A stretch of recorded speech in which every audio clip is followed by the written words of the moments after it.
स्वागत करतो। उपदेशाचा ग्रंथ अध्याय क्रमांक 1 आणि वचन क्रमांक 8 याचं मला आपण पाहूया। सर्व काही कष्टमय आहे, सर्व काही कष्टमय आहे, कोणालाही त्याचे वर्णन करता येत नाही, कोणालाही त्याचं वर्णन करता येत नाही। हे पाहून डोळ्याची तृप्ती होत नाही, डोळ्यांची तृप्ती होत नाही, ऐकून कानाचे समाधान होत नाही। उपदेशाचा ग्रंथ अध्याय क्रमांक 1 वचन क्रमांक 8 सर्व काही कष्टमय आहे। या जगामध्ये ज्या परमेश्वराने आम्हाला निर्माण केलं आणि या जगामध्ये आम्ही जीवन जगत असताना कुठलाही मनुष्य असो त्याचं जीवन कष्टमय आहे। आणि केवळ जीवनच नाही तर त्याचं वागणं, उठणं, बसणं, बोलणं, राहणं, चालणं, त्याचं काम, व्यवसाय, धंदा, बिझनेस, त्याची नोकरी, काबाड कष्ट जे काही असेल सर्व काही कष्टमय आहे। अनेक लोकांना असं वाटतं की आम्ही काबाड कष्ट करतो, शारीरिक कसरत करतो आणि म्हणून आमचं जीवन खूप कष्टमय आहे। परंतु काही ऑफिसर आहेत, काही ऑफिस लाईनला आहेत, काही बिझनेस लाईनला आहे, त्यांचं देखील जीवन कष्टमय आहे। सर्व काही कष्टमय आहे। या जगामध्ये जे काही आहे ना, कष्ट केल्याशिवाय कुठलीच गोष्ट घडत नाही। याचं उत्तम असं उदाहरण आम्हाला उत्पत्तीचा ग्रंथ अध्याय क्रमांक 1-2 मध्ये जर आम्ही पाहिलं की ज्यावेळेस देवाने निवडलेल्या त्याच्या प्रिय आदाम साहेबांनी ज्यावेळेस पाप केलं त्यावेळेस तो येथेच असा जीवन चांगल्या प्रकारचं जगत होता आणि त्याच्या जीवनामध्ये कुठल्याही प्रकारचं कष्ट आणि कुठल्याही प्रकारचं काहीच गोष्ट नव्हती। परंतु या ठिकाणी गोष्ट घडली की जेणेकरून आमच्या जीवनाला आम्हाला कष्ट खायला मिळायला लागले। आम्ही उत्पत्तीचा ग्रंथ अध्याय क्रमांक 3 आणि वचन क्रमांक 22 जर पाहिला तर या ठिकाणी आपण थोडंसं वाचूया। मग परमेश्वर देव म्हणाला, पहा, मनुष्याला बरे वाईट कळू लागून तो आमच्यातला एका समान झाला आहे, तर आता कदाचित तो आपला हात जीवनाच्या झाडाला लावून त्याचेही फळ काढून खाईल व सर्व काळ जिवंत राहील। यास्तव ज्या जमिनीतून त्यास उत्पन्न केले होते तिची मशागत करावी म्हणून परमेश्वर देवाने त्यास एदेन बागेतून बाहेर काढून लाविले। देवाने मनुष्यास बाहेर घालवले आणि जीवनाच्या झाडाकडे जाण्याच्या मार्गाची राखण करण्यासाठी एदेन बागेच्या पूर्व भागी कोरबी व गरगर फिरणारी ज्वालारूप तलवार ठेवली। म्हणजे आमच्या वाट्याला जे कष्टमय जीवन आलं त्याचं पहिलं प्रमुख कारण आमच्या पूर्वजांनी पाप केलं। आजही आमच्या वाट्याला जीवन जगत असताना कष्ट येतात, पण सगळ्याच कष्टकरी लोक शापामध्ये, पापामध्ये किंबहुना अतृप्त असे जीवन जगत नाही। ठराविक असे लोक आहेत की त्यांना कितीही कमवलं तरी त्यांची तृप्ती नाही। हा एक भाग वेगळा आहे। परंतु आम्हाला जर या ठिकाणी आणखीन एक गोष्ट जर पाहिली तर त्या ठिकाणी आम्हाला एक महत्वाची घटना त्या ठिकाणी पाहायला मिळालेली आहे। ती असं आहे की तू जमिनीची मशागत करशील तेव्हा ती यापुढे तुला आपलं सत्व देणार नाही, तू पृथ्वीवर परांगदा व भटकणारा होशील। हे का घडलं? पुन्हा एक वर दुसरं पाप, रक्तपाताचं पाप, आणि म्हणून ते जे कष्ट आहेत आणखीन जड करण्यात आले। परमेश्वराने सुरुवातीला जी जमिनीतून आम्हाला निर्माण केलं ती जमीन शापित केलेली नव्हती। त्या जमिनीमध्ये कुठल्याही प्रकारचे काटे कुसळे उगवतील अशी निर्जीव जमीन बनवलेली नव्हती। तर परमेश्वराने ती जमीन अशा प्रकारे बनवली होती की मनुष्याला सर्व काही उपलब्ध मिळावं। कारण त्या जमिनीमध्ये फुलं, झाडं, पक्षी, मासे म्हणजे पाण्यामध्ये किंवा सरपटणारे प्राणी, हिंस्र प्राणी, खाद्यपदार्थाचे प्राणी, शोचे प्राणी, वेगवेगळ्या सगळ्या गोष्टी ज्या बनवल्या होत्या त्या परमेश्वराने त्या मनुष्याला सुखदायी, आरामदायी, समाधानी, आशीर्वादित, तृप्त जीवन कसं जगेल या पद्धतीनुसारच बनवल्या होत्या। पण तो पहिली गोष्ट त्याला कष्ट करण्याची पाळी आली ती म्हणजे आमचं पाप। दुसरा नंबर त्या कष्टाला आणखीन तीव्रता आली ते म्हणजे त्याच्या संततीने केलेलं पाप। कायनाने हबेलाने, दोघांनी जे कायन आणि हबेल त्या ठिकाणी जे रक्तपात झाला त्या रक्तपाता बरोबर त्या ठिकाणी आणखीन काही गोष्ट त्या ठिकाणी शापित झाली। या ठिकाणी लिहिलंय, तर आता तुझ्या हातून तुझ्या भावाचे पडलेले रक्त प्राशन करण्यास ज्या भूमीने तोंड उघडले आहे तिचा तुला शाप आहे। तू जमिनीची मशागत करशील तेव्हा ती यापुढे तुला सत्व देणार नाही, तू भटकणारा होशील. आज देखील आम्ही जे काबाड कष्ट करत आहोत त्यामध्ये सत्व, त्यामधून ती ताकद, त्यामधून तो आशीर्वाद, त्यामधून ती तृप्त, त्यामध्ये ती धन्यता, किंवा त्यामध्ये आम्ही ते काबाड कष्ट करत असताना कुठलाच मनुष्य म्हणत नाही की माझं जीवन सार्थक झालं. आज अनेक लोक काबाड कष्ट करत असताना कणत कुथत कशा तरी पद्धतीने काबाड कष्ट करतात, परंतु ते म्हणत नाही की मी परमेश्वराच्या विरोधात पातक केलेला आहे आणि त्या मोबदल्यामध्ये मला आज जे कष्ट पडत आहे. परंतु जर तुम्ही आणि मी परमेश्वराच्या सानिध्यात आणखीन जर आलो तर निश्चित अर्थाने आमचे काबाड कष्ट, आमची नोकरी, आमचा व्यवसाय, आमचा बिझनेस, आमची जी काही लाईफस्टाईल जगण्याची आहे, जे काही कामकाज आम्ही करतो त्यामध्ये परमेश्वर आम्हाला बरकत आणि यश देतो. त्यामध्ये परमेश्वर आम्हाला समाधानी बनवतो, त्यामध्ये परमेश्वर आम्हाला आशीर्वादित बनवतो. त्यामध्ये आम्ही जीवन जगत असताना आमच्या जीवनाचं सार्थक झाल्यासारखं वाटतं. त्या जीवनामध्ये आमच्या प्रत्येक गोष्टीमधून तृप्तीता होते.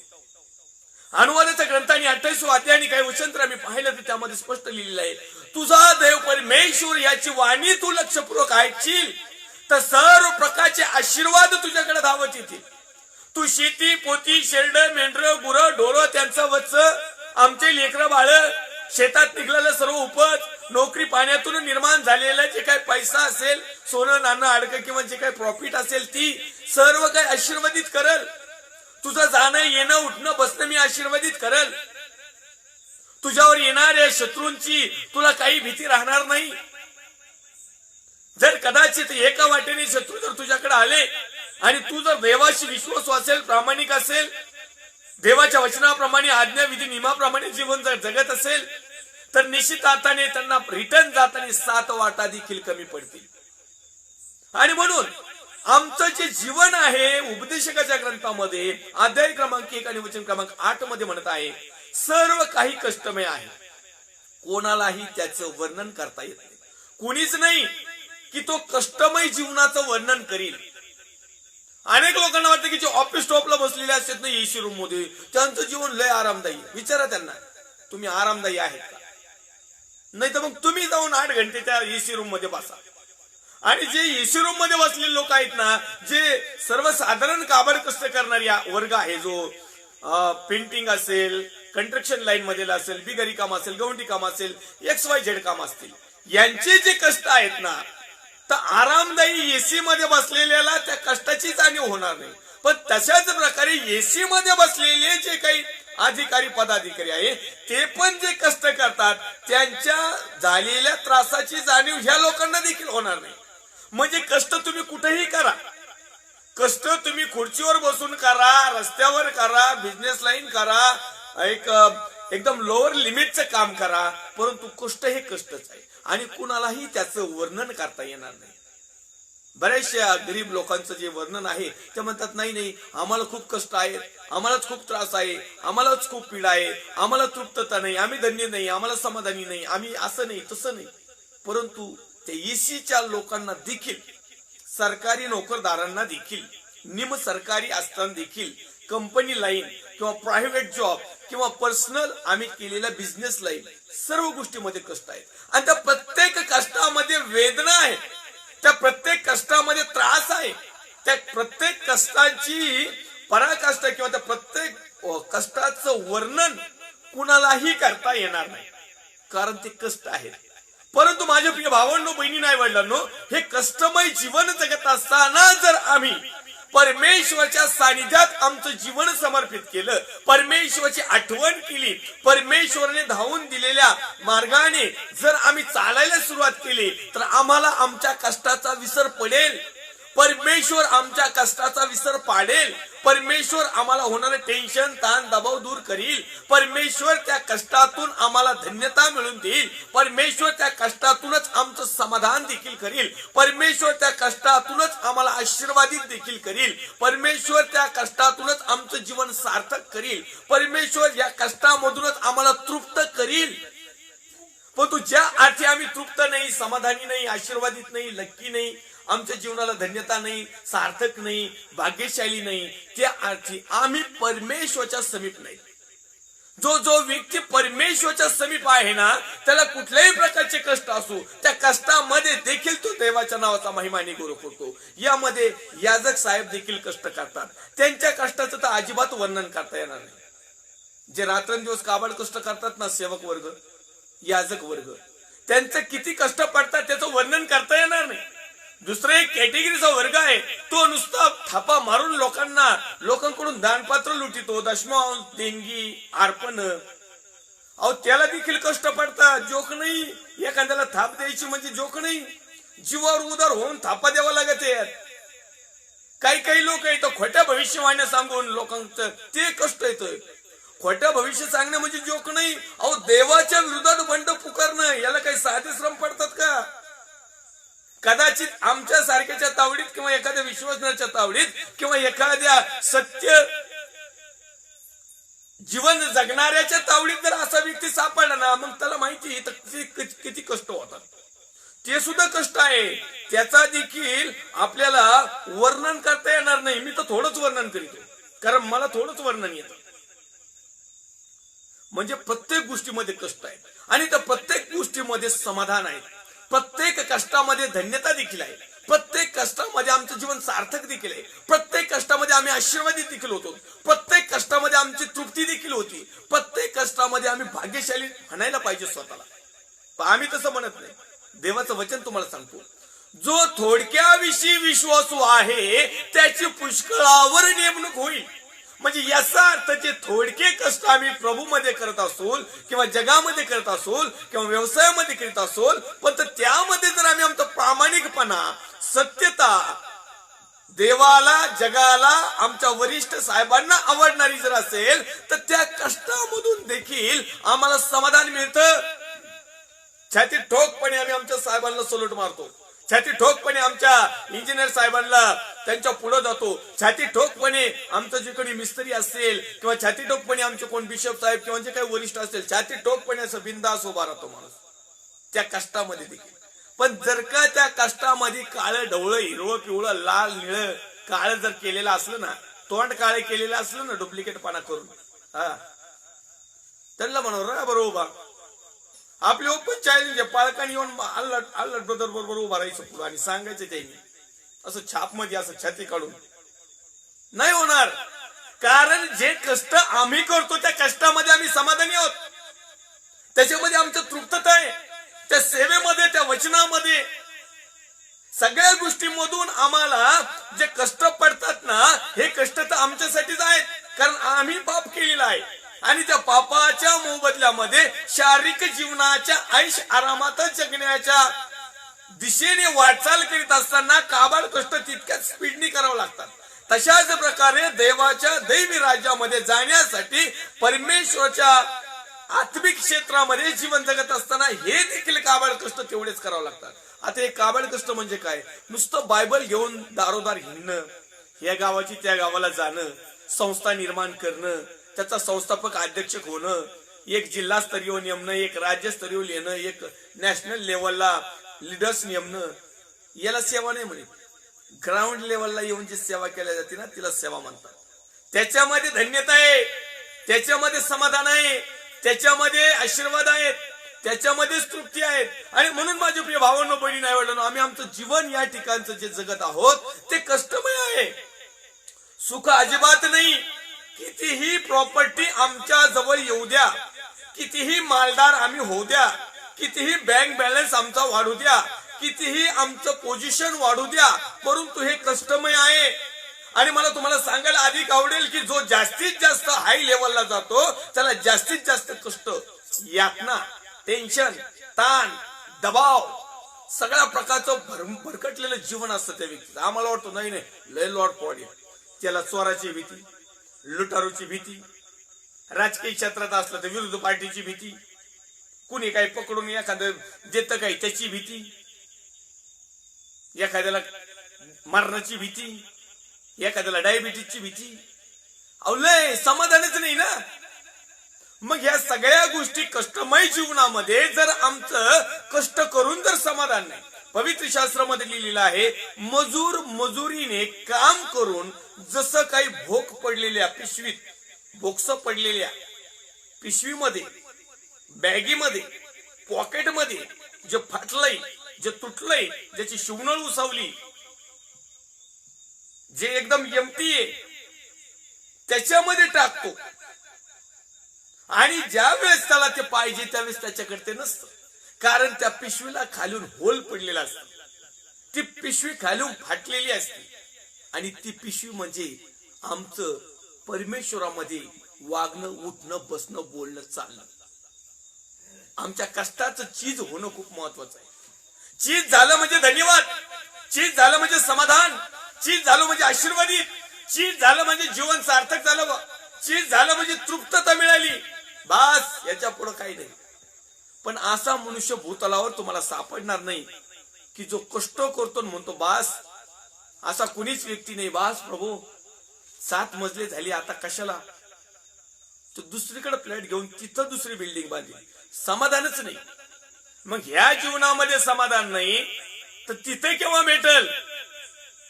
म्हणून या ठिकाणी हा शलमोन राजा जो आहे, सर्व ज्ञानाने, गुणाने, संपत्तीने, दिसण्याच्या बाबतीत देखील, पर्सनॅलिटी देखील नंबर 1, त्याच्यापूर्वी कधी झाला नाही, पुढे कधी होणार नाही.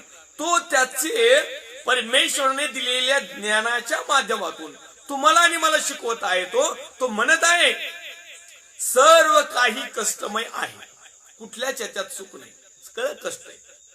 कोणालाही त्याचे वर्णन करता येत नाही. जो तो आपल्याच कष्टाचा उदो करील, जो तो म्हणेल नाही नाही माझेच कष्ट लय मोठे. प्रत्येक जण स्वतःच्या कष्टाचंच वर्णन करील.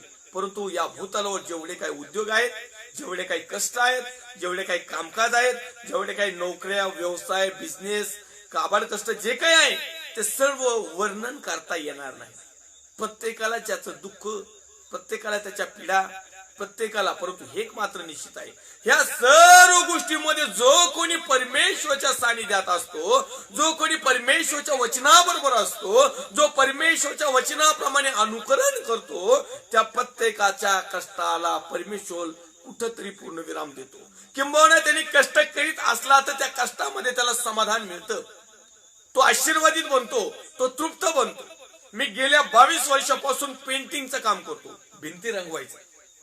मराठी भाषेत, गावरान भाषेत म्हणतात रंगारी, आणि शुद्ध स्टँडर्ड भाषेत म्हणतात पेंटिंग. ते पण कष्टच आहे. त्या कष्टामध्ये मी सुखी आहे, त्या कष्टामध्येच मी धन्यता मानतो, त्या कष्टामध्येच मला समाधान पण मिळतं, त्याच कष्टामध्ये मी आशीर्वादित देखील आहे, आणि त्याच कष्टामध्ये मी तृप्त देखील आहे, आणि त्याच कष्टामध्ये मी भाग्यशाली देखील आहे. कारण प्रत्येक घरामध्ये गेल्यानंतर मला ख्रिस्त गाजवायला संधी मिळते. म्हणून मी माझ्या कष्टाला कधीच अतृप्त म्हणत नाही. या कष्टामुळे मला अनेक लोकांची सेवा करण्याला, देवाचं वचन पाठवण्यासाठी एक सुवर्ण संधी मिळते. यातून मला समाधान आहे. जैगिकरित्या मला त्याच्यातून पैसा मिळतो, कारण मी कष्ट करतो. या शरीराला पीडा होतात, या शरीराला त्रास होतो, या शरीराची शक्ती हीन होती, कारण माझ्या कुटुंबाला सांभाळण्याची जबाबदारी माझी आहे. माझं कुटुंब तृप्त असावं, माझं कुटुंब समाधानी असावं, माझं कुटुंब आशीर्वादित असावं, माझं कुटुंब एक भाग्यशाली असावं, की एकदम लहान स्टेजला असताना देखील कुठल्याच गोष्टीची उणीव मला पडत नाही, कारण मी परमेश्वराच्या सानिध्यात आहे. माझं जीवन तृप्त आहे.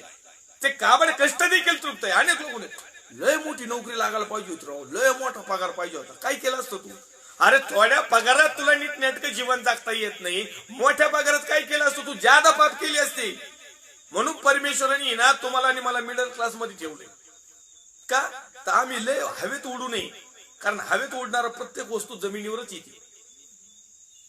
तर या ठिकाणी लिहिले, ते पाहून डोळ्यांची तृप्ती होत नाही, ते ऐकून कानाचे समाधान होत नाही. कष्टामधून येणारी कुणीच म्हणत नाही की मी समाधानी आहे. कष्ट करणारा तो कुठल्याही कॅटेगरीचा असो, तो कधीच म्हणत नाही मी धन्य आहे, कधीच म्हणत नाही माझं जीवन सार्थक झालंय, कधीच म्हणत नाही मी तृप्ती आहे. हा, हे म्हणतात बरं का, आय एम लकी, मी भाग्यशाली आहे, मला तो जॉब लागला. आणि ते भाग्यशाली ठरला, पण त्या जॉब मधून तुला तृप्तता आहे का? मग 50-60 हजार पगार आहे, काय त्याला समाधान आहे का? आनंद, हर्ष, उल्हास, सुख काही मिळत आहे का? कष्टाची अर्धी भाकर, चटणी, मिरची नंबर 1. पण बाकीच्यावर पारद घालून जायात सापडून प्लॅन करून पकडून जी शिकार खाता ते भिकाऱ्याचे धंदे येत. त्याला भिकार पण येत. सुरुवातीला वाटत असल वाव, पण तू नंतर निचरती, चांगली निचरती. आणि म्हणून ज्यामध्ये आहे त्यात समाधानी असणारा व्यक्ती मग त्याचे कष्टमय. आणि म्हणून आपला विषयच आहे की धन्य, समाधानी, सार्थक, तृप्त, भाग्यशाली. पण तो उपदेशकाच्या ग्रंथामध्ये अध्याय क्रमांक 1 आणि वचन क्रमांक 8 मध्ये लिहिते सर्व काही कष्टमय आहे, कोणालाही त्याचं वर्णन करता येत नाही. हे पाहून डोळ्याची तृप्ती होत नाही, हे ऐकून कानाचं समाधानही होत नाही. कुणीच असं नाही की म्हणतो डोळ्याने पाहतो तो म्हणतो वाके धन्यवाद, धन्य प्रभू, धन्य झालं, मी तृप्त झालो वास. अहो कुणाचीच नोटाचे बंडल बघितले तर मन पाकळतात लोकांची, समाधानच होत नाही. समजा एखाद्याला एक बंडल दिला, त्याचं समाधान व्हायला पाहिजे ना. पण त्याच्या पुढे जर दुसरा बंडल टाकला का त्याची नजर लगेच वाकली होती, बांगोळ्या नजरेने बघतो लगेच मनामध्ये मला पण आणखीन भेटला असतो तर. असंच एक उदाहरण सांगतो तुम्हाला नवे कारामधलं. कोणा एका मनुष्याच्या शेतामध्ये काही कामकाजासाठी काही नोकर पाहिजे होते, काही चाकर पाहिजे होते, काही श्रम करणारे, कष्ट करणारे काही लोक पाहिजे होते. आणि म्हणून तो एकदम सकाळी सकाळी गेला आणि त्या नाक्यावर काही लोक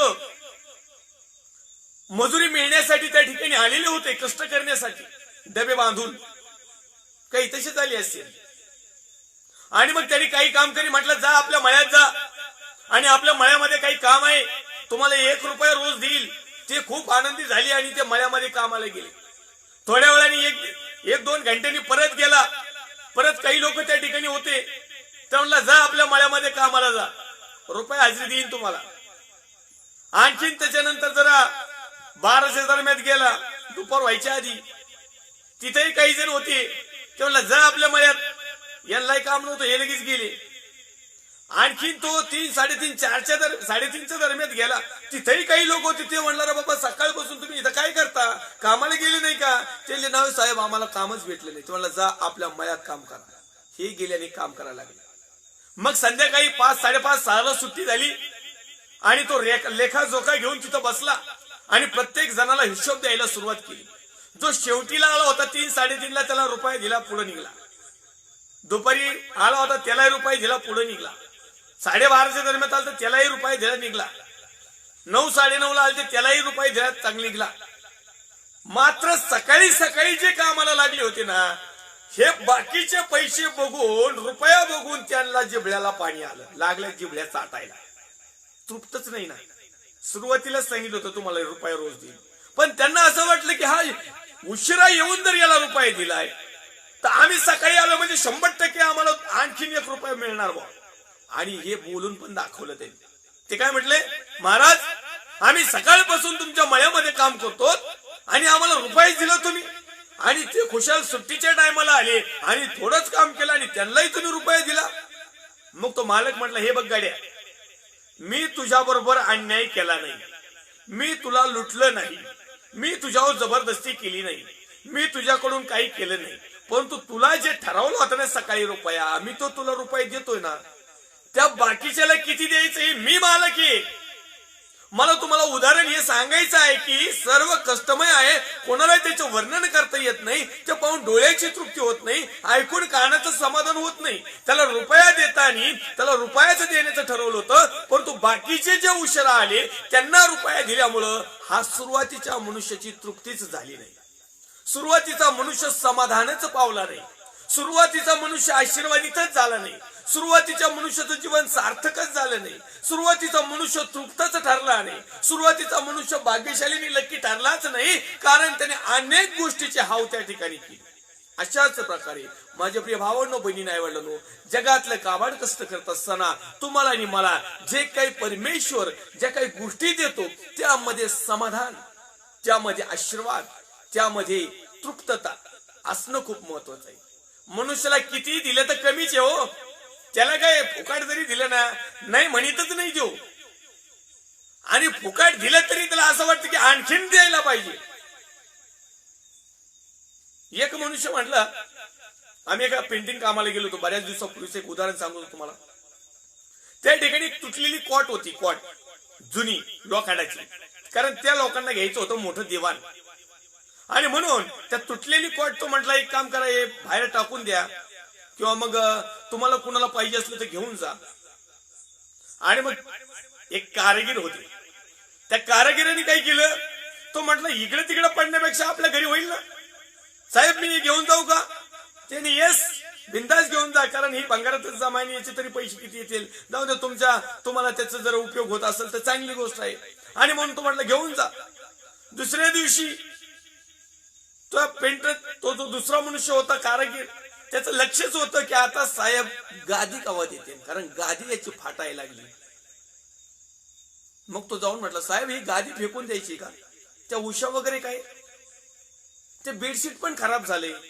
अरे त्याचा बांगलाच घे ना बाबा उचलून, मग म्हणजे तुला प्रेमाने एक खाट दिली, तिच्यातच आभार मानायचं ना. त्या खाट्याबरोबर गादी, उशी, बेडशीट, त्याचं घरच उचलून आण ना भाऊ. म्हणजे तृप्तता ही मनुष्याच्या जीवनात नाही, समाधान हे मनुष्याच्या जीवनात नाही. हे काबाड कष्ट करीत असताना, कष्टमय जीवन जगत असताना कुणालाच याचं वर्णन करता येत नाही. परंतु जो परमेश्वराशी जडला, जो परमेश्वराशी जुडला, जो वचनाशी जुडला, त्याने जर त्याच्यामध्ये परमेश्वराच्या नियोजनाप्रमाणे जर जीवन जगत असेल तर त्याला जे मिळतं ना तो त्याच्यात धन्य समजतो. जे मिळतं ना त्याच्यात तो समाधान मानतो. जे मिळतं ना तो अनेकांची हाव धरीत नाही. तो मनुष्य परमेश्वराच्या दृष्टिकोनातून धन्य. त्याला इथेही स्थान आणि परमेश्वराच्या राज्यात देखील स्थान. आणि म्हणून माझ्या प्रिय भावांनो, बहिणी आवडलं, कष्टमय जीवन तर सर्वांचं आहे, यामध्ये कुणीही चुकलेलं नाही. आणि म्हणून पुढे तो लिहित आहे आणखी देवाचं वचन वाचू आपण. या उपदेशकाचा ग्रंथ अध्याय क्रमांक 4 आणि वचन क्रमांक 8 मध्ये देखील एक महत्वाची घटना दिलेली आहे. आपण पाहूया. कोणी एकटाच असून त्याला दुसरा कोणी नाही, त्याला पुत्र किंवा बंधू नाही, तरी त्याच्या कष्टाला अंत नाही व धनाने त्याच्या नेत्राची तृप्ती होत नाही. तो म्हणतो मी हे श्रम करतो व माझ्या जीवाचे सुख दवडितो, हे कोणासाठी? हेही व्यर्थ आणि कष्टमय होय. काही जरी झालं तर आमचं कष्टमय जीवनाला पूर्ण विराम कधीच मिळत नाही. काही लोक इथं पेटीत जाऊच तर कष्ट करतील, खडा तरी लोटतील, काठीने काहीतरी लोटतील, भांड तरी आपटीतील, काही ना काही कष्ट करणारच. ते म्हणणार नाही का बाबा आता माझं बरं झाले, आता भले, आता आहेत ना पोरं हाता खाताला आलेत ना, तर फोडू दे ना त्यांना का आम्हाला, तरी ह्यो जाणारच. तृप्तीच नाही ना. काय तुम्हाला नवीन संसार करायचे का? काय नाही करायचे असले तर करा परत नव्याने संसार. कष्टमय जीवनाला कुठल्याही प्रकारची पूर्णता नाही. कितीही कष्ट करा, पेटीत जाऊस तरी कष्ट केले ना तरी तो समाधानी नाही. ही एक सत्यता या परमेश्वराचा सेवक शलोमोन राजा उपदेशकाच्या पुस्तकामध्ये लिहित आहे. मग मी फिरून भूतलावर व्यर्थ गोष्ट पाहिल्या. कोणी एकटाच असून त्याला दुसरं कोणी नाही. एकटाच मनुष्य, त्याला काही कुणीच नाही, त्याला पुत्र किंवा बंधूही नाही, तरी त्याच्या कष्टाला अंत नाही. अरे मग करतो कशाला एवढं सगळे कष्ट? एकटाचे, ना बायको, ना लेकर, ना पोरं, ना काहीच, तरी त्याच्या कष्टाला अंत नाही. हाय का समाधान? हाय का तृप्तता? हाय का आशीर्वादित? हाय का काही नक्की हाय, भाग्यशाली आहे, सार्थक आहे? समाधानच नाही. पुढे तो लिहित आहे त्याच्या कष्टाला अंत नाही, कारण त्यांनी कष्ट केले नाही तर त्याला कुणी दुसरं देणारही नाही. व धनाने त्याच्या नेत्राची तृप्ती होत नाही. भरपूर धन जरी असलं ना तरी याची तृप्ती नाही. आपला विषय आहे धन्य, समाधानी, आशीर्वादित, तृप्त. तो म्हणतो मी हे श्रम करीतो व माझ्या जीवाचे सुख दवडितो. जे सुखाचा क्षण आहे ना हे कष्ट करण्यातच गेला. अहो कष्ट करता करता कधी सुखाचे क्षण तर घ्या. काही लोकांना रात्रंदिवस झोपाने टिटवेचे अंडे खाल्लेत. स्वतःच्या बापाची प्रॉपर्टी तरी चुलत्याची प्रॉपर्टी लुटीत येत.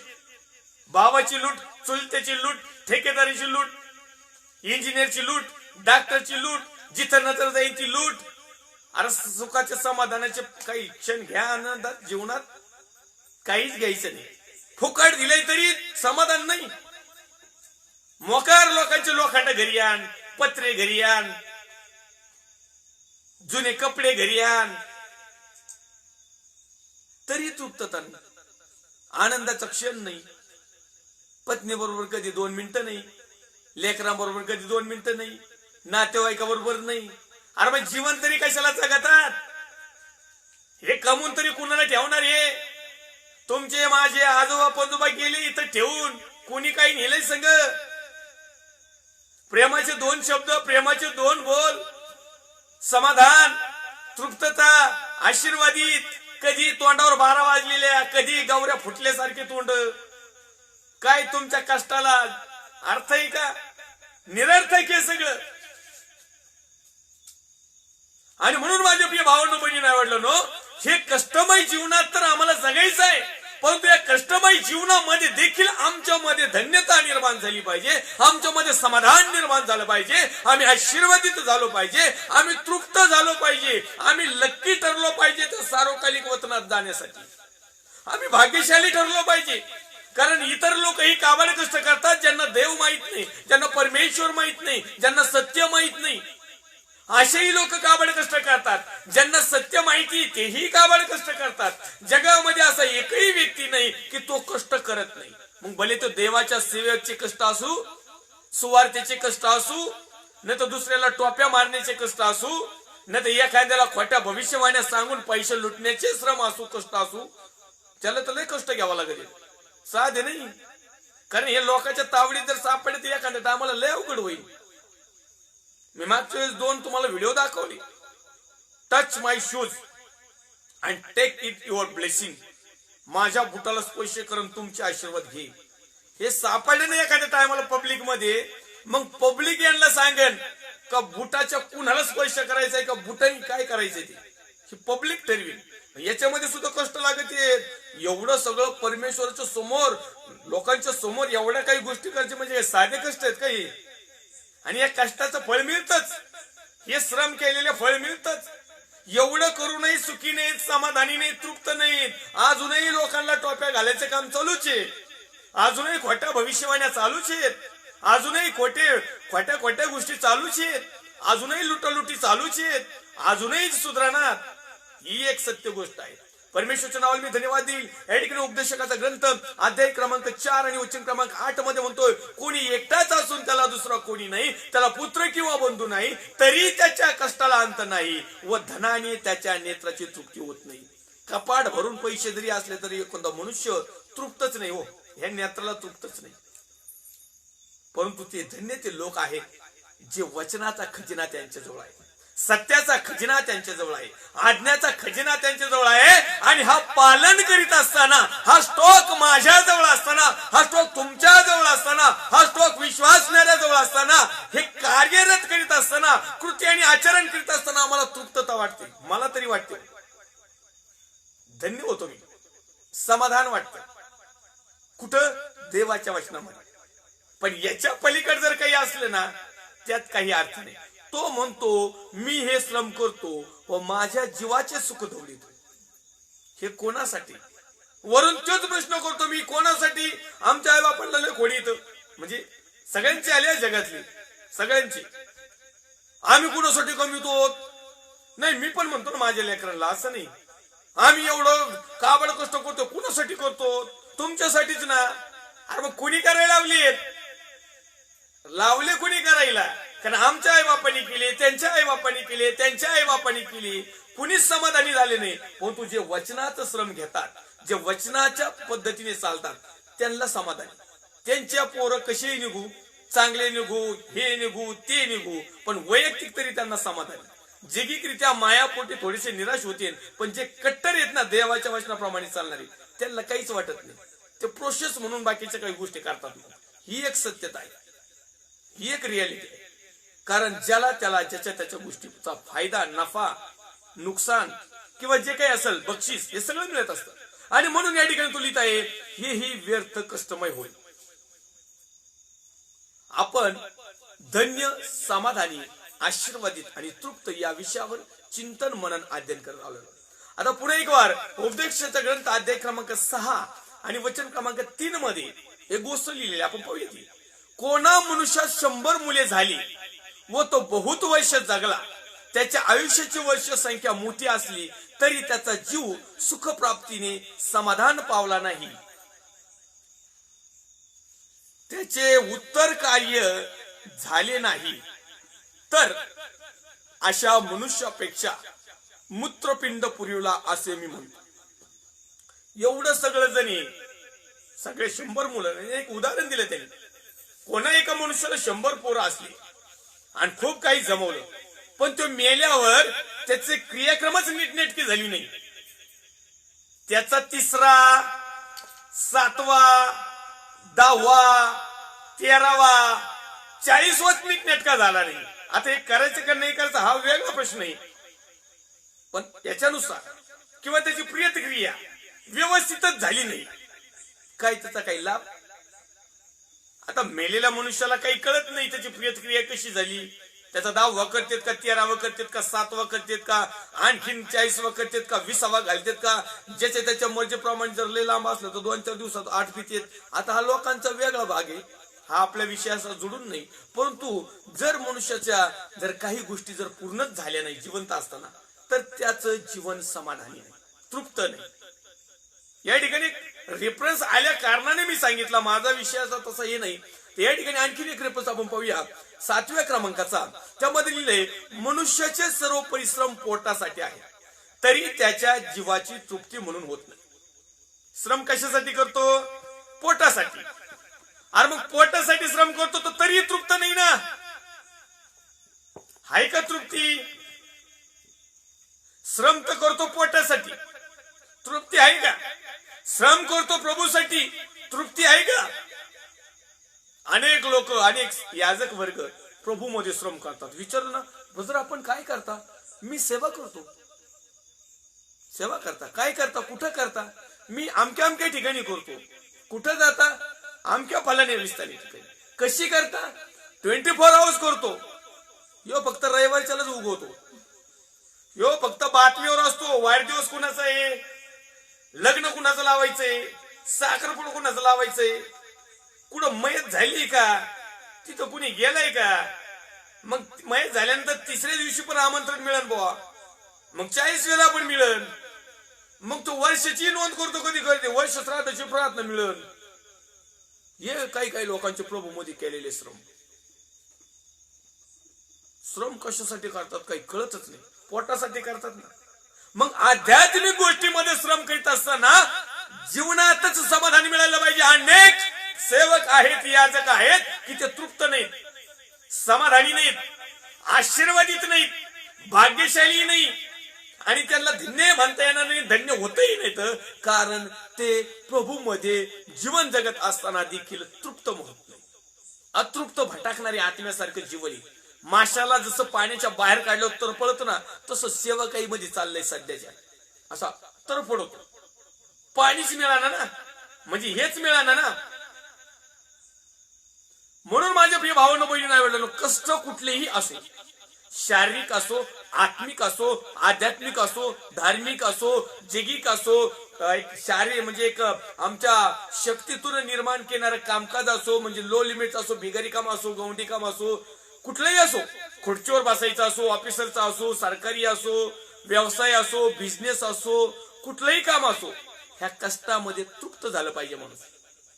परंतु आतापर्यंत कुठलाच मनुष्य या जीवनामध्ये कष्ट करीत असताना तृप्त नाही.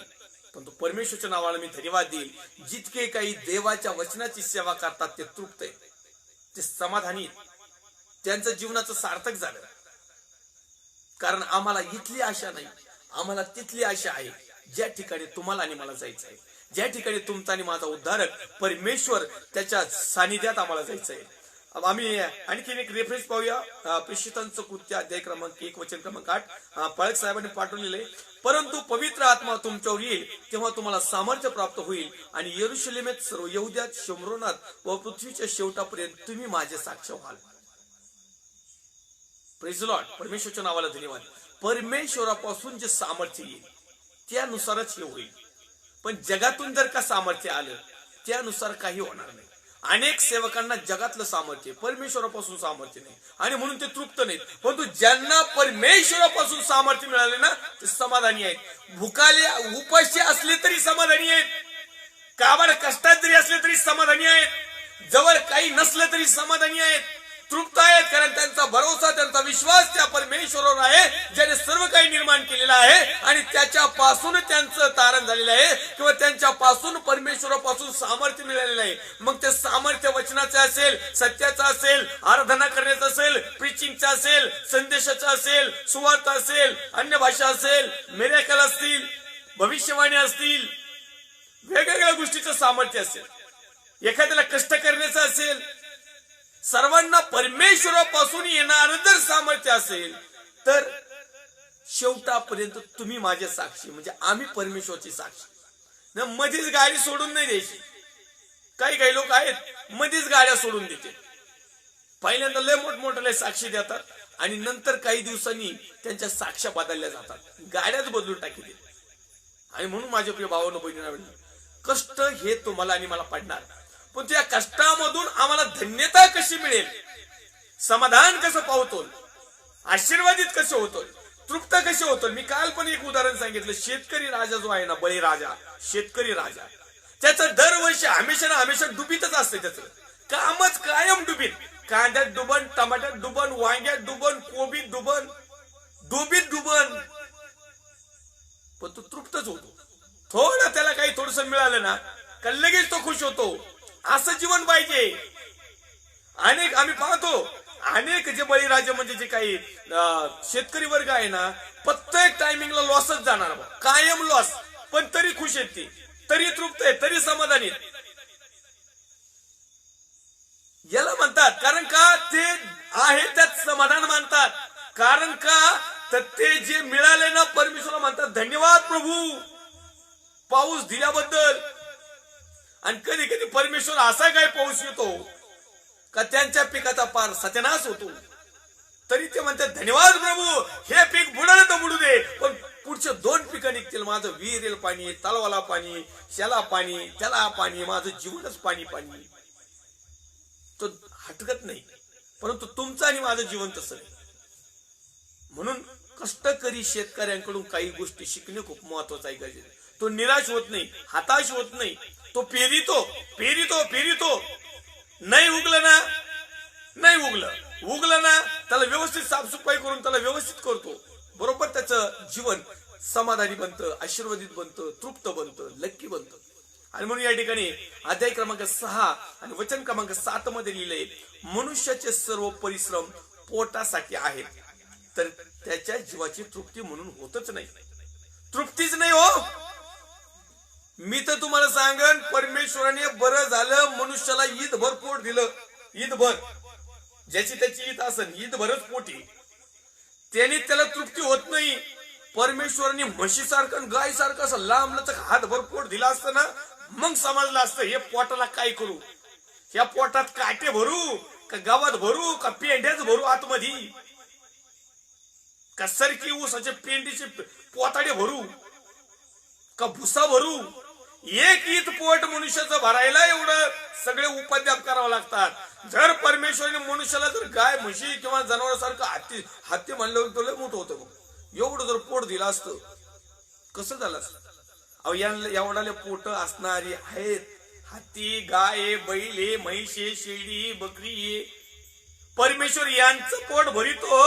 तर आम्ही परमेश्वराच्या प्रति समान त्याचे लेकरं बनलेलं, आमच्या पोटाची काळजी आम्ही का करावी. हे गोष्ट का घडते, आम्ही फक्त आमच्या पोटासाठीच श्रम करतो, परमेश्वराच्या गौरवासाठी नाही. परमेश्वराचा गौरवासाठी श्रम करीत असताना, कष्ट करीत असताना जर परमेश्वरने जे दिले त्यात जर आम्ही समाधानी राहिलो ना, तर परमेश्वर आमची पुष्कळ नेमणूक करतो. परंतु आम्हाला किती दिली तर आमचं काही पोट भरत नाही आणि म्हणून आम्हाला तृप्त होत नाही, म्हणून आम्ही समाधानी नाही, म्हणून आम्ही आशीर्वादित नाही, म्हणून आम्ही धन्य नाही, म्हणून आम्ही म्हणतो काय माझं भाग्य फुटलं बा, काय याचं भाग्यशाली राव, काय याचं लक्की. काही काही लोक म्हणतो लय लक्की ठरलं राव तू, कांद्याची पट्टी लय जोरात निघली, ऊसाची पट्टी लय, कशाच समाधानच नाही हो कशातच. म्हणजे मी एक उदाहरण सांगतो तुम्हाला. जे आहे त्यात समाधान मांडलं ना तर त्या समाधानात समाधान होतं. त्याच्यात धन्यता, त्याच्यातच आशीर्वाद, त्याच्यातच तृप्तता. आणि म्हणून सर्वात जास्त जर समाधानच कोणाचं होत असेल, सर्वात जास्त जर तृप्त कोण राहत असेल, सर्वात जास्त जर आशीर्वादित कोण असेल तर देवाचा सेवक. कारण त्याला सर्व गोष्टीमधून परमेश्वरने पारखलेला आहे. त्याला दुःख भट्टीतून घालून कसून कसून कांशीने घासून घुसून त्याला व्यवस्थित सगळ्या गोष्टीचा अनुभव ज्या सेवकाला दिलेला आहे ना, तर सेवक धन्य. तो सेवक समाधानी. किती दुःख येऊ, संकट येऊ, समस्या येऊ, चिंता येऊ, काळजी येऊ, टेन्शन येऊ, ताण येऊ, दबाव येऊ, आर्थिक परिस्थिती हेलवली जाऊ, लोकांचा लोंढाची लोंढ येऊ, पण तू परमेश्वरचा सेवक जो वचनाच्या फाउंडेशनवर उभा आहे, जो ख्रिस्त म्हटलेल्या पायावर उभा आहे, जो आज्ञा आणि विधी नियमामध्ये आहे, ज्याला परमेश्वरापासून सामर्थ्य मिळालं, जो परमेश्वरापासून पाचारण झाला, जो थोडक्याविषयी विश्वासू राहिला, त्याच्या जीवनात कुठलाही प्रसंग निर्माण झाला तरी तो उभाचे, समाधानी, तृप्त आहे, आशीर्वादित आहे. आणि त्या सेवकाला म्हणायचं लक्की, त्या बिलिव्हर्स भावाला, बहिणीला, आई वडिलांना म्हणायचं लक्की, त्यांना म्हणायचं तृप्ततेचं जीवन, त्यांना म्हणायचं भाग्यशाली जीवन. अनेक देवाचे सेवक आहेत, इतके काही कावड कष्टामध्ये आहेत, टेन्शन मध्ये आहेत, आर्थिक परिस्थिती आहे, आजारा विकाराची परिस्थिती आहे, वेगवेगळ्या प्रकारच्या परिस्थिती त्यांच्या जीवनामध्ये आहे. आम्ही एकमेकाला शुभेच्छा देतो, आम्ही एकमेकांना भेट देतो, आम्ही एकमेकांचं आगत स्वागत करतो, आम्ही एकमेकाला उष्ण पासणं देतो. पण माझ्या प्रिय भावांनो, बहिणी, आवडलो, देवाचा सेवक असे बरेचसे देवाचे सेवक आहेत की त्यांना या गोष्टीची गरज आहे, तरी देखील ते स्वतःहून म्हणत नाही. तरी ते म्हणते प्रभू धन्यवाद.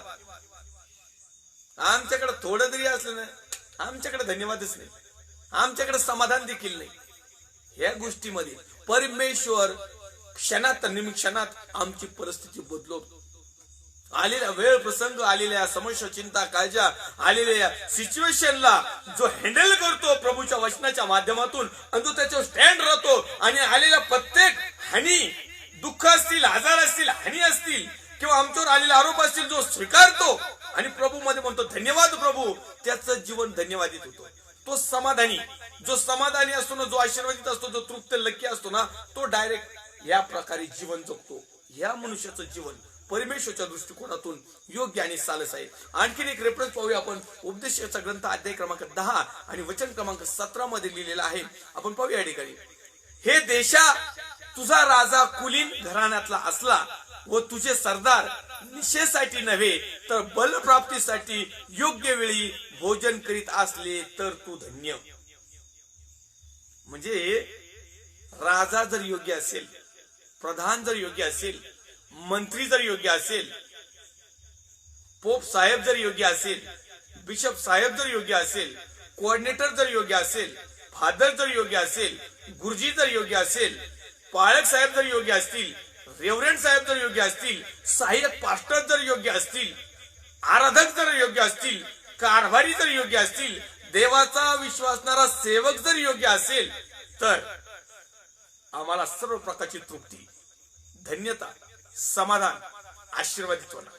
पण एका बाजूला गेलेली असली, समजायचं संपलं.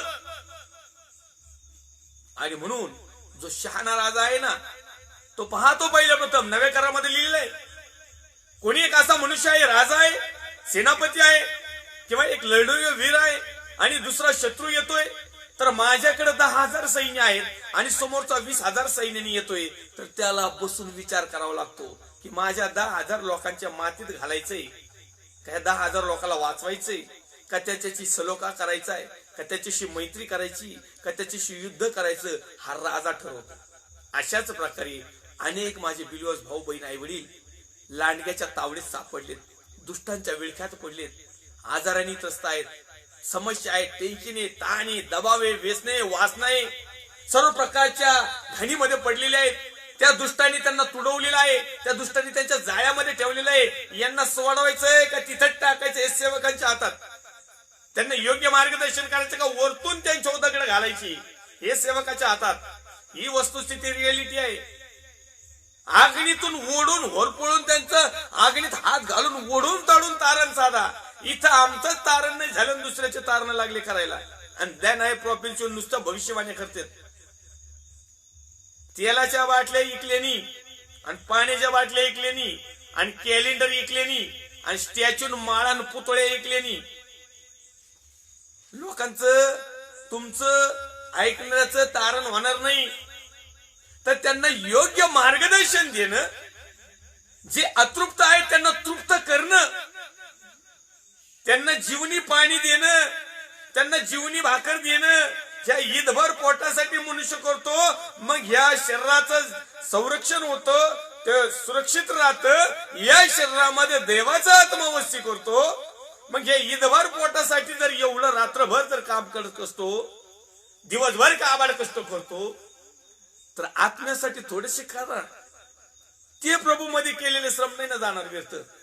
तुमच्या आणि माझ्या जगात केलेले श्रम व्यर्थ जाते. किती भेटलं तरी नकोच, नाहीच म्हणत नाही. ते म्हणतच नाही बस बस थँक्यू नको. हे कधी वाढलं ना ते म्हणत नाही नको वाढच. एक नंतर टेस्ट जर असलं तर त्याची भूक जरी गेली ना, तुमच्या पोटात जर जागा असते ना, अजून एखादी ओवलीच असते बिर्याणी. हो काय आता नाईड्यातून पडूस तर खाता का? काहीच पहिलं तरी समाधान नाही. ते म्हणतात नाही, ते आख पातीला वाजवलं असतं. समाधानच नाही, तृप्तता नाही. आणि म्हणून या ठिकाणी उपदेशकाच्या ग्रंथामध्ये अध्याय क्रमांक 10 आणि वचन क्रमांक 17 मध्ये लिहितोय, हे देशा तुझा राजा कुलीन घराण्यातला असला व तुझे सरदार निशेसाठी नव्हे तर बल प्राप्तीसाठी योग्य वेळी भोजन करीत असले तर तू धन्य. योग्य वेळी भोजन करा. कोणतं? आपलं दररोज दैनंदिन दिवसाचं तर कराच करा, पण आत्मिक भोजन, आत्मिक भोजन खूप महत्वाचं आहे. योग्य समय, योग्य वेळी, कंपल्सरी. आत्मिक भोजन म्हणजे देवाच्या वचनाचं भोजन. हे आमची आत्मिक तयारी दर्शवतं. हे आमचं आत्मिक जीवन दर्शवतं. हे आमच्यासाठी आरसा आहे. आम्ही कसे आहोत, आमचं स्वरूप कसं आहे, आमची आध्यात्मिकता कशी आहे, आमची धार्मिकता कशी आहे, आम्ही देवाच्या कुठपर्यंत आलोत, हे आम्हाला मार्गदर्शक आहे. ह्यो मॅप आहे, ह्यो आरसा आहे, ह्यो प्रकाश आहे, ह्यो दिवा आहे, हे मीठ आहे, हे सर्व काही आहे. सार्वकालिक जीवनच हे आहे. हे ज्याला मिळालं त्याचं जीवन धन्य. हे ज्याला मिळालं त्याला काही नसलं तरी समाधान. हे ज्याला मिळालं जगात सर्वात मोठा श्रीमंत, आशीर्वादित, सार्थक, लक्की, तृप्त, भाग्यशाली मनुष्य तोच ज्याच्या जीवन देवाचं वचन आहे. अनेक लोकांच्या देवाचं वचनाचा पत्त्याच नाही त्यांच्याकडे. काही लोकांचं जोंडपाड बायबल आहे, पण अनुकरण मात्र नाही. काही लोक फक्त त्याच्यातलं पोटासाठी काही वचन निवडून घेतात, तेवढेच लोकांवर फेकीत येत, सांगत येत, त्यालाच माल मसाला लावित येत, लोकांवर ते बिबिवत येत, त्यांचं लगेच भागल्या जात. तरी तृप्ती नाही, समाधान नाही, आशीर्वादित नाही. भटकणारं जीवन झालंय, भटकणार. कारण काय? तर उत्पत्तीच्या ग्रंथामध्ये मी पाहिलं की तू इथून पुढे भटकता होशील, भटकणारा होशील, भ्रमण करणारा होशील. ज्यावेळेस तू काबाड कष्ट करशील ना, तर या शेतीतून, या भूमीतून तुला काहीच मिळणार नाही. शेती भूमी 2-4 प्रकारचे अर्थ आहेत त्याचे. केवळ मातीला शेती म्हटलं जात नाही. देवाच्या लोकांना तयार करण्याचा तो पण शेती. त्याच्यानंतर आत्मिक शेती देखील आहे. वेगवेगळ्या प्रकारचे शेतीचे प्रकार आहेत. ते एक देवाची मंडळी ही एक आहे. त्याच्यात उत्पन्नही नाही निघणार, दानही नाही, दशमांश नाही, देणगी नाही, काहीच नाही. मग ही पण रियालिटी आहे. कारण आम्ही जर आमचे हातपाय जर रक्तपाताने भरलेले असतील, आम्ही जर आमचं अंतःकरण देवाच्या विरोधात जर असेल, जर आमचं स्पिरिच्युअल म्हणजे ऍक्च्युअली परमेश्वरापासून जर सामर्थ्याने तारण नसेल, किंवा आमच्याजवळ देवाचं वचन जर नसेल, किंवा आम्ही सत्यामध्ये जर नसतो ना, तर आम्ही ज्या ठिकाणी काबाड कष्ट करतो, ज्या ठिकाणी श्रम करतो, त्या श्रमामधून काही एक लाभ घडणार नाही. त्या श्रमातून काही एक आशीर्वाद मिळणार नाही. त्या श्रमातून काही एक तृप्त होणार नाही. त्या श्रमातून आमचं समाधान होणार नाही. समाधान केव्हा होईल? ज्यावेळेस आम्ही देवाच्या वचनामध्ये असू त्यावेळेस. परमेश्वरच्या नावाला आपण धन्यवाद देऊया. आणखीन या ठिकाणी आपल्याकडे रेफरन्स भरपूर आहेत, परंतु आपला वेळ झालेला आहे. पुढच्या काही भागामध्ये आपण परमेश्वरच्या वचनातून चिंतन मनन अध्ययन करूया. पुन्हा एक वार देवाचे सर्व सन्माननीय आदरणीय देवाचे अभिषिक्त सेवक सेविका, विश्वासणारे भाऊ बहीण आई वडील या प्रत्येकाचा मी पास्टर राजू आल्हाट अहमदनगर मधून मनापासून हार्दिक स्वागत करतो. आम्ही 33व्या क्रमांकाच्या भागामध्ये धन्य, समाधानी, सार्थक, आशीर्वादित, लक्की, तृप्त, भाग्यशाली या विषयावर चिंतन म्हणा येऊया. आपण प्रत्येक जण परमेश्वर तुमचं आणि माझं समाधान करू. ज्यांना ज्या ज्या गोष्टीची गरज आहे परमेश्वर त्यांना ती देव. विशेष करून आमचं समाधान हो. आम्हाला तृप्तता मिळो, आमचं जीवन आशीर्वादित हो, आम्ही प्रभूमध्ये केलेले श्रम व्यर्थ न जावो, म्हणून परमेश्वर देव बापाने आमच्या प्रत्येकाच्या पापाची क्षमा करावी आणि आम्हाला पुन्हा एक नवीन संधी द्यावी, यासाठी की आमचं आतापर्यंत अतृप्ततेमध्ये, असमाधानामध्ये, दुःखामध्ये गेलेलं जीवन परमेश्वराने तृप्त, आशीर्वादित, धन्य असं बनवावं, म्हणून आपण प्रार्थना करूया. आपण आपल्या भारत देशासाठी प्रार्थना करूया. पवित्र थोर सेनाधीश दे बापा, या समाजाच्या उत्तम तुझ्या पवित्र हातामध्ये आहोत. प्रभू येशू ख्रिस्ताच्या प्रेमळ आणि सामर्थ्यवान नावात आम्ही आमच्या भारत देशासाठी प्रार्थना करत आहोत. भारत देशातील सर्व राज्ये, विशेष करून माझा महाराष्ट्र राज्यातले सर्व जिल्हे, तालुके, खेडेगाव, वस्ती, सिटी, शहर, कॉलनी, त्याचप्रमाणे माझ्या महाराष्ट्र राज्याचे मुख्यमंत्री मान्य उद्धवजी साहेब, त्यांची सर्व सहकारी टीम, विशेष करून विरोधी पक्षनेते मान्य देवेंद्र फडणवीस साहेब, त्यांची सर्व सहकारी टीम, त्याचप्रकारे सर्व पोलीस डिपार्टमेंट, डॉक्टर्स, नर्स, सेवाभावी संस्था, वैयक्तिक लोक, माझ्या भारत देशाच्या सरहद्दीचं संरक्षण करणारे मिलिटरी फोर्स जवान, कमांडोज, त्यांचे कुटुंबीय आणि लाईव्ह शिक्षणाला जुळणारे सर्व देवाचे अभिषिक्त सेवक सेविका, विश्वासणारे भाऊ बहीण, आई वडील आणि नवीन माझे मित्र परिवार, आम्ही प्रत्येक जण प्रभू येशू तुझ्या पवित्र हातामध्ये येतो. विशेष प्रार्थना करतो, आमचं अतृप्त झालेलं, भटकणारं, असमाधान असणारं जीवन प्रिय प्रभू येशू आणि आमचे काबाड कष्ट जे आम्ही श्रम करीत आहोत ते व्यर्थ जाऊ नये, तर त्यामधून आम्हाला समाधान मिळावं, त्यामध्ये आम्हाला आशीर्वाद मिळावा, त्यामध्ये आम्हाला नफा मिळावा, त्यामध्ये आम्हाला सुख वैभव मिळावं, त्यामध्ये आम्हाला शांती मिळावी, त्यामधून आम्ही तुझ्या नावाचा महिमा आणि गौरव करावा. प्रिय बेपा, जगातल्या बरोबरच आत्मिक देखील आशीर्वाद आम्हाला मिळावे, म्हणून तुझी कृपा दया दृष्टी आमच्यावर राहू दे. ज्या प्रत्येकाच्या नावाप्रमाणे, गरजेप्रमाणे उत्तर देऊन त्यांना तृप्त कर. प्रत्येक प्रकारचे बंधन, जुकडं, अडखणं, टेन्शन, ताण, दबाव, सर्व व्यसन, वासना, सैतानाचे विळखे, त्या आजार, समस्या, टेन्शन, त्याचप्रमाणे सर्व आर्थिक परिस्थिती जी काही उलाढाल असेल, प्रभू येशूच्या नावात प्रत्येकाच्या नावाप्रमाणे, गरजेप्रमाणे, प्रिय प्रभू येशू, प्रत्येकाच्या विश्वासाप्रमाणे प्रत्येकाला उत्तर देऊन तृप्त कर आणि त्याद्वारे होते तुझ्याच नावाचा महिमा आणि गौरव. पुन्हा एक वाद जशा तसे तुझ्या पवित्र हातात येत. ख्रिस्त येशू जो होता, जो आहे, जो येणार आहे, त्या पवित्र प्रभू येशू ख्रिस्ताच्या प्रेमळ आणि सामर्थ्यवान नावात छोटीशी प्रार्थना मागतो. स्वर्गीय पित्यात होई. आमेन. प्रभू येशू रक्त की जय. प्रभू येशू रक्त की जय. प्रभू येशू रक्ताचा जयकार असो. Amen. Amen. Amen. Praise the lord. Thank you. God bless.